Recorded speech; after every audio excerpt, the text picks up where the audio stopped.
परम पूज्य आचार्य तुलसी को भी मैं इस मानने में एक हालांकि वो तो खैर साधु ही थे वैसे भी, यानी प्रत्याख्यानी थे, पर पद का परित्याग भी उन्होंने किया। और हमारे धर्म संघ की एकमात्र घटना है 11 आज तक के इतिहास में कि किसी आचार्य प्रवर ने अपने जीवन में अपनी विद्यमानता में स्वयं का आचार्य पद छोड़ दिया और अपने युवाचार्य को आचार्य बना दिया। यह तेरा पंथ के इतिहास की आज तक की अद्वितीय प्रथम घटना है। और उन्होंने कहा ही नहीं, आज महाप्रज्ञ जी को अपने सामने पट पर बिठाया, उनका अभिषेक कर दिया। यह कितना उस बड़ा त्याग कहें, विसर्जन कहें, क्या उनका चिंतन कहें कि ऐसा उन्होंने निर्णय किया और क्रियान्विति भी की और खुद मानो पद मुक्त हो, आचार्य पद से मुक्त हो गए। और आचार्य महाप्रज्ञ जी ने भी उनका मान सम्मान इतना रखा कि आप आचार्य तो मान लो नहीं, पर गणाधिपति के रूप में हम आपको स्वीकार करते हैं। गणाधिपति पूज्य गुरुदेव, हमारे शासन के नेता आप रहेंगे। यह गणाधिपति और आचार्य दो ऐसे व्यक्तित्व हो गए थे। मैं थोड़ा इसको समझने के लिए मैं यूं आज थोड़ा समझ रहा हूं कि मानो कि मैं लोकतांत्रिक प्रणाली में देखूं तो शायद यूं तुलना हो सकती है कि आचार्य तुलसी राष्ट्रपति हो गए और महाप्रज्ञ जी प्रधानमंत्री, इस रूप में उनको मानो देखा जा सकता है।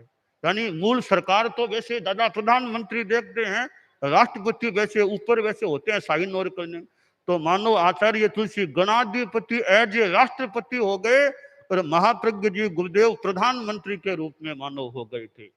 इससे भी आगे मैं सोचूं तो मैं भूल न करूं तो सोमनाथ जी जो है ना, जो बालोतरा वाले कोठारी दत्त साहब थे, मर्यादा जी के पिताजी, वो उन दिनों में संभवतः एक बार उन्होंने थोड़ा कमेंट किया था, मेरी भूल न हो तो सोमनाथ कोठारी जी जो बालोतरा वाले जो न्यायाधीश थे, उन्होंने कहा कि आचार्य तुलसी के लिए कि राष्ट्रपति राष्ट्रपिता बन गए, राष्ट्रपिता बन गए हैं। तो यानी एक अलग अलग मीमांसाएं हैं।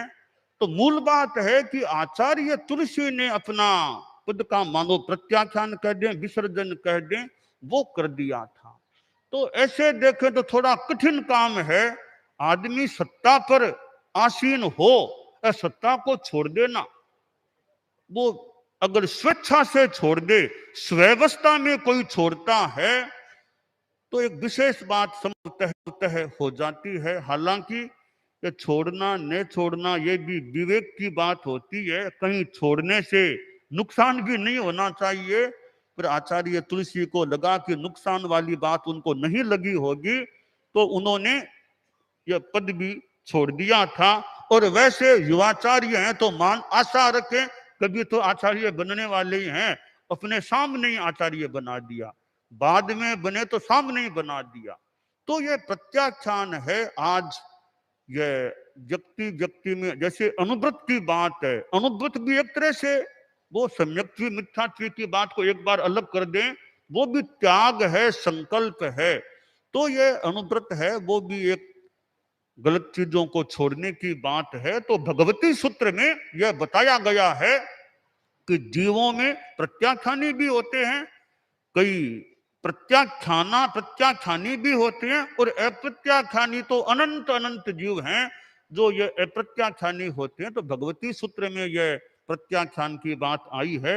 हम अपने जीवन में प्रत्याख्यान का जितना विकास कर सकें, पुष्ट कर सकें, वो हम करने का प्रयास करें, यह काम्य है।